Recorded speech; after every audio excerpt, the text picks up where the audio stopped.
boy's in pain, Martin. Yes. And you can take it away. Yes. Then that has to be enough for you. All right. I'll take it away. What then? He'd feel himself acceptable. What then?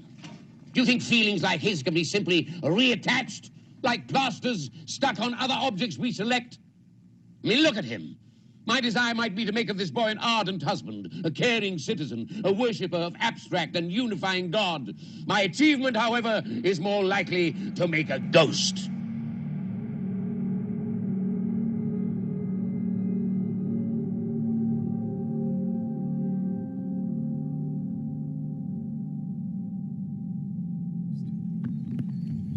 Here's the thing. I've not been feeling so well. I don't mean my mind as such, but my aging body and the first flickering signs of its mortality. Lifted off my feet by some unseasonable breeze, I've been snagged up on a pylon for some time. Untethered for a while, my clothes inevitably torn, until I'm blown back delicately to terra firma, some clarity, some confusion. But I'm going off track. So, I was walking out through the night, up on the edges of the backwater northern town that I call home, down in the shadows of the slaughterhouse, the municipal cemetery, the prison, and the old county asylum. And down a snicket, a ginnel, an alley, the streetlight starts stuttering, on, off, on, off. Might walking under this thing trigger me in some way? Not like some fragile and oversensitive Instagrammer, but something darker, hidden away, just waiting to be suckered out. All those cultivated recesses, the ridges and grooves and private places where things have been stashed away deep down in my paleo-mammalian cortex. How do I avoid the urge to count out the beats, the mantra, the gibberish, the 1, 2, 3, when my body's failing? And in truth, I'm so vulnerable. Maybe it might offer a bit of reassurance to me, a little comfort perhaps. In the blink of an eye, I whip out my phone and start to film it, to control it, displacing the twitching anxiety by capturing it. So that's just what I do. I put the genie in the bottle, or transform it into something else. This is what I give you today. Some thoughts on making sense of riddles, truth and lies through these cold, tail-end days of my pandemic winter. A story, or a song, or a research-informed polemic. A little learning from the past to inform the future. Some days later, higher in the hills that surround this town, the snow descends quick and thick. It's cold, and I feel alive. I'm thinking about Captain Oates on his ill-fated polar expedition. Scott of the Antarctic didn't plan so well and was beaten by a better-prepared explorer. Oates' famous last words as he walked out onto the Ross Ice Shelf. I'm just going outside, and maybe sometime. Stumbling down the hills through something almost like a whiteout, that old asylum, the Moore Hospital for the lunatics and the northern counties, looms into my view, emerges from the blizzard, a constant reminder of my brother. My time in his shadow and our degrees of shared disquiet. 20th century victims of the well-intended and of the architecture of the moral treatment of the 19th century. Those Victorians certainly knew how to build big, and often gazing up into its shiny black windows, I see the pale ghosts of people looking down at me. The patients, the workers, sallow faces and shell-shocked eyes. At home, I warm myself up and plan something that's of vague use for today, about just what it might be that the arts offer up to people in existential crisis. But I'm cautious because As this pandemic deals its vicious sideswipes to body and mind alike, there's a creeping danger that all those real anxieties that we feel will be twisted into some bleak pathology, a deficit that hangs heavy around our necks and clouds our minds. So in search of gold and shining truths of empirical knowledge, I convene a small séance in the back parlour of our house, and in the hands of relative strangers, I'm suckered into a feverish reverie to better understand what it is we desire through some conjunction of the arts and all our mental health. I'm flooded by old-time enlightened mutton chop entrepreneurs, Victorians, Edwardians, experimental trussed-up pale-faced men excited to fever pitch. I'm privy to fractured sensate moments of others' lives, images, imaginings, sounds and tastes. They crowd me out, and there, a giant of a man recently returned from his colonial explorations of South Africa is slumped in a bath, alabaster legs dangling over the sides. Francis Galton, polymath, explorer, statistician.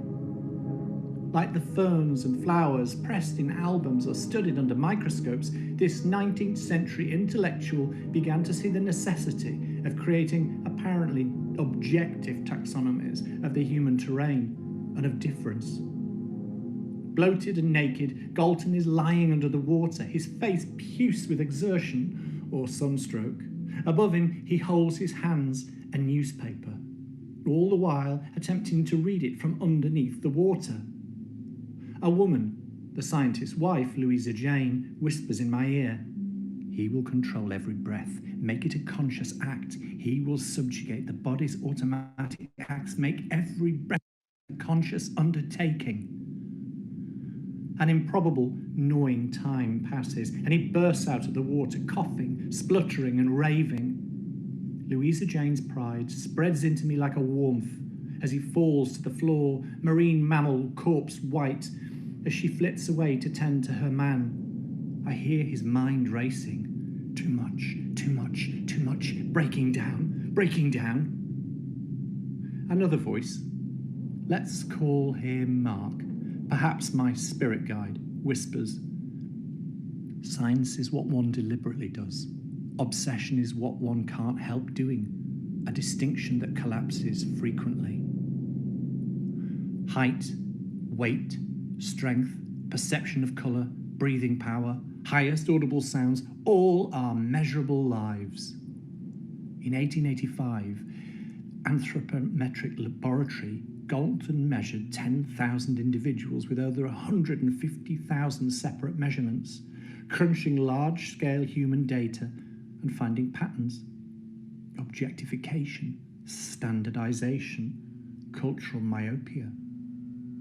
In his study, Hereditary Genius, an inquiry into laws and consequences, he set out to measure the frequency of eminence amongst the offspring of illustrious parents as compared to the general population. He compared the children of judges, statesmen, scientists against the masses. His conclusion, the offspring of the illustrious were more likely to be illustrious than the children of the non-illustrious. Observations of outcomes devoid of deep context. That thinking around human heredity would go on to influence the field of eugenics and all the unfolding 20th century horrors that playing the white god of science brought. A soft hand leads me to a drawing room where a ruddy-cheeked and foppish man sings great Wagnerian bursts of energy floating from his mouth, as a small lad plays with the chemistry set on the floor. Bright colours and flames illuminate his face as young Emile Kraepelin pours his mixtures of black bile, yellow bile, blood and phlegm, his eyes alive with the distilled possibilities of human essence and failure. Sing songs, tell stories, his father, a born artist, laughs, but young Emile turns his back. Thoughts of weakness, degeneracy and drunkenness rattle around his young mind. Mark whispers so as not to upset the scene. That boy and Galton could be brothers, don't you think? Looking at the very roots of inferiority and moral insanity, His works will help identify the feeble-minded, born criminals, queers, drunks and reprobates. He imagines a purer country and will map out the human mind and all its chemically driven disease. He'll crack open natural selection and make his country great.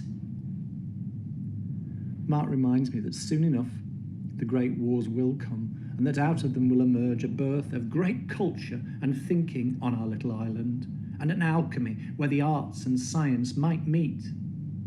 He warns me less of the tragic atrocities of war, but rather the insidious power of market forces and the radical thinkers and other kinds of cultural wars where disquiet was fermenting. The economist John Maynard Keynes celebrated and invested in the encouragement of music and the arts with some kind of social purpose, pitted against another who celebrated Galton and equated humans with profit and loss.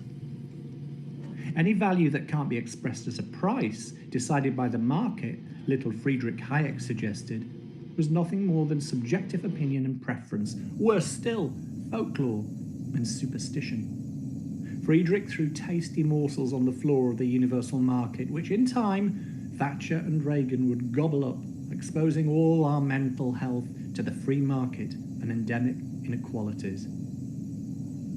Though Hayek is strangely quiet in this spirit world, Keynes glares out of the void and decries it is an extraordinary example of how, starting with a mistake, a remorseless logician can end in bedlam.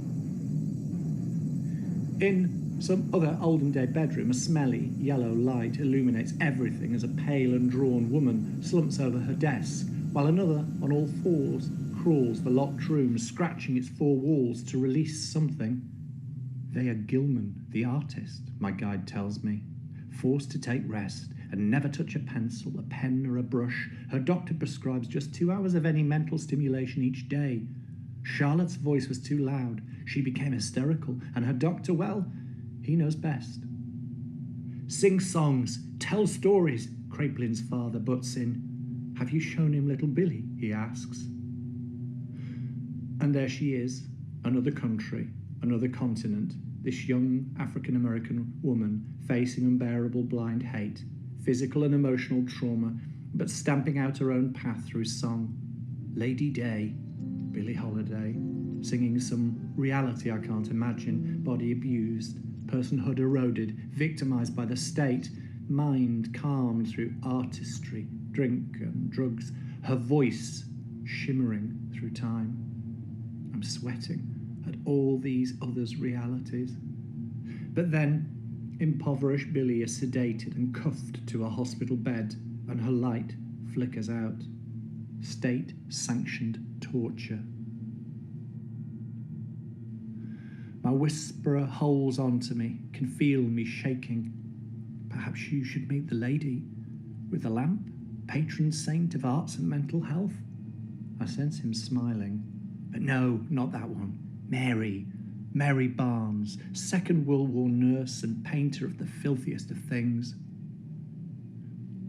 In broken down rooms down in Bromley by Bow, the artist is amongst friends, making sense of all the things in their lives, the troubles and the good stuff, painted in shit and created in passion.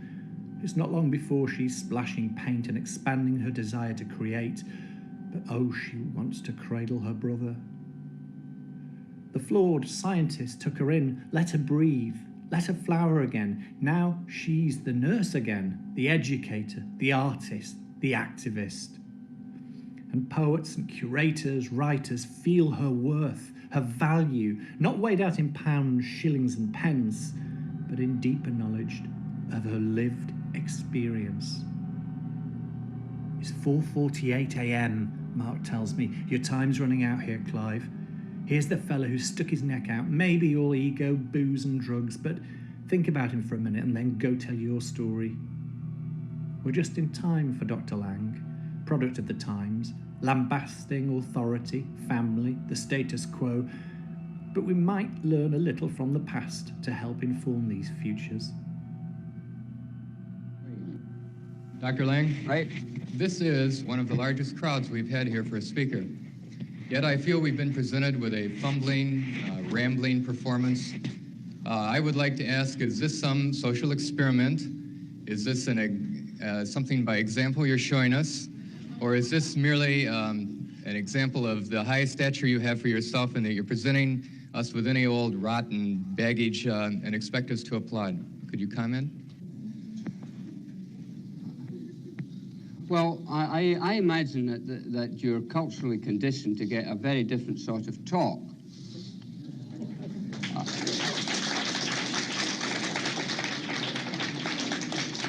And that what you're conditioned to get is a pretty fast rap by someone who has worked out what they're going to say in advance and presents it in a particular way where the connections between one sentence and the next and one, as it were, paragraph in the next, and which has got a sort of beginning and a middle and an end that you can recognize. This has been taped by quite a number of people, and I would suggest that before you have the presumption and the fucking cheek to come on in that way, that you consider that you listen to it again, and then you might discover that there's more method in what I said and more organization in what I've said than you have been able to hear. I'm unsure who my spirit guide has been as I stumble back into the room, back into Zoom, back in front of all your eyes.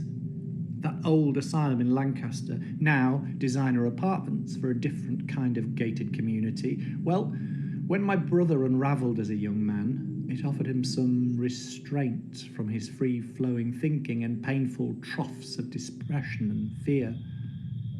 My brother Mark, beaten down and drained of aspiration, bleary-eyed and dulled, unable to think coherently through the most unpalatable cocktails.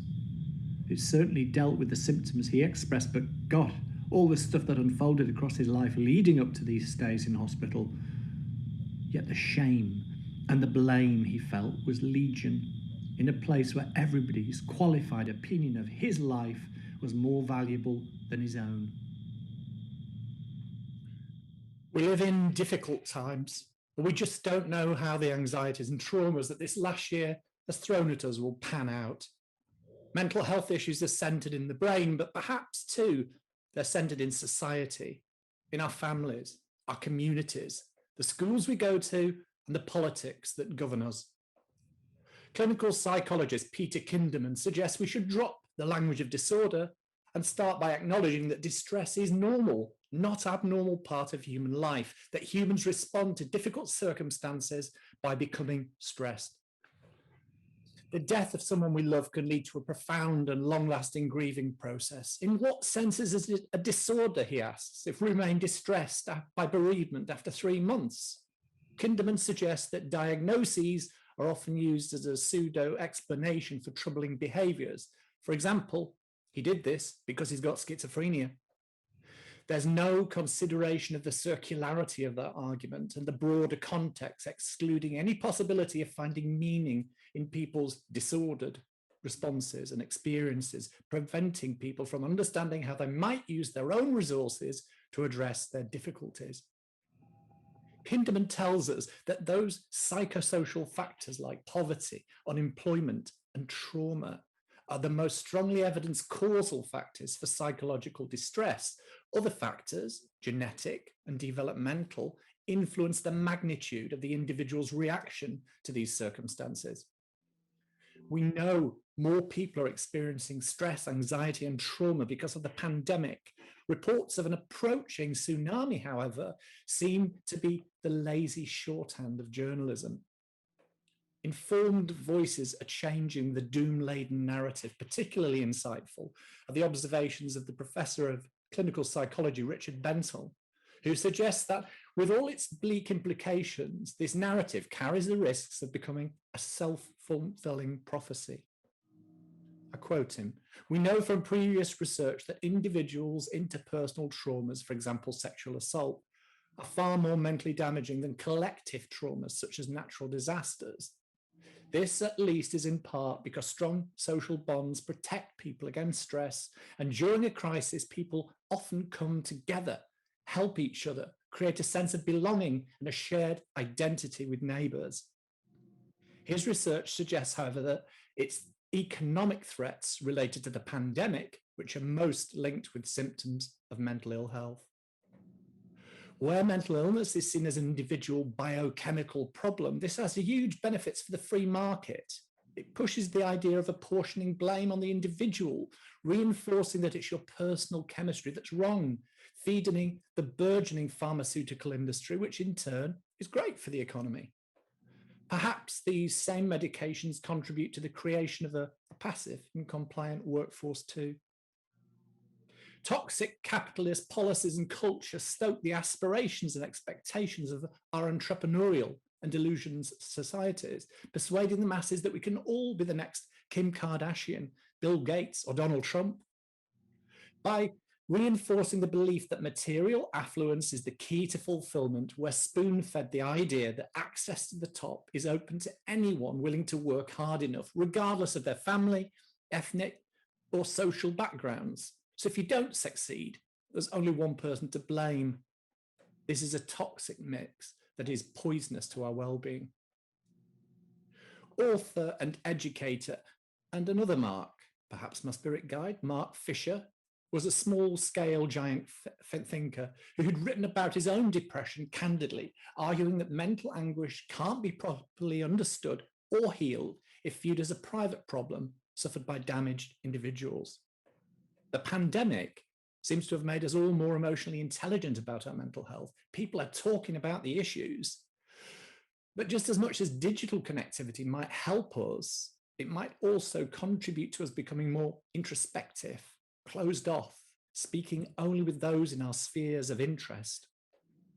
What has the appearance of being public and considered is in fact only an extension of our own pre-existing opinions, prejudices, and beliefs, a gamifying of the self played out in an echo chamber.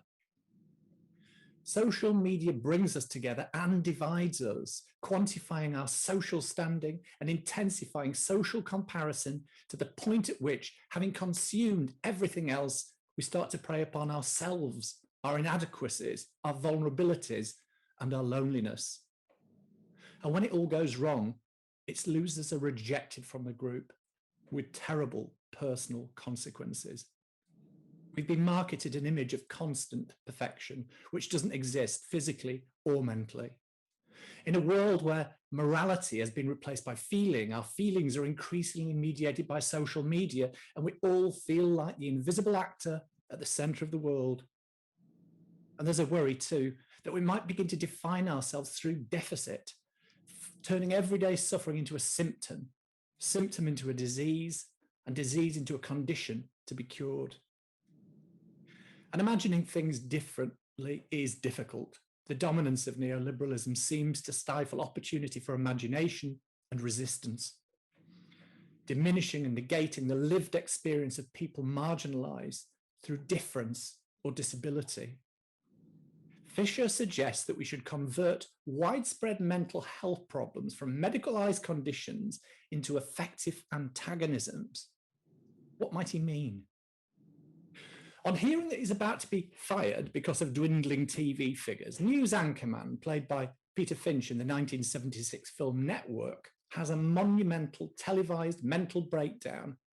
Here's my slightly adapted version. We know things are bad, worse than bad. They're crazy. It's like everything everywhere is going crazy. So we don't want to go out anymore. We sit in the house and slowly the world we're living is getting smaller. And all we say is, please, at least leave us alone in our rooms. Let me have a laptop and my iPhone and my social media. And I won't say anything. Just leave us alone. Well, I'm not going to leave you alone. I want you to get mad. I don't want you to pretend. I don't want you to riot. I don't want you to write to your politicians because I wouldn't know what to tell you to write.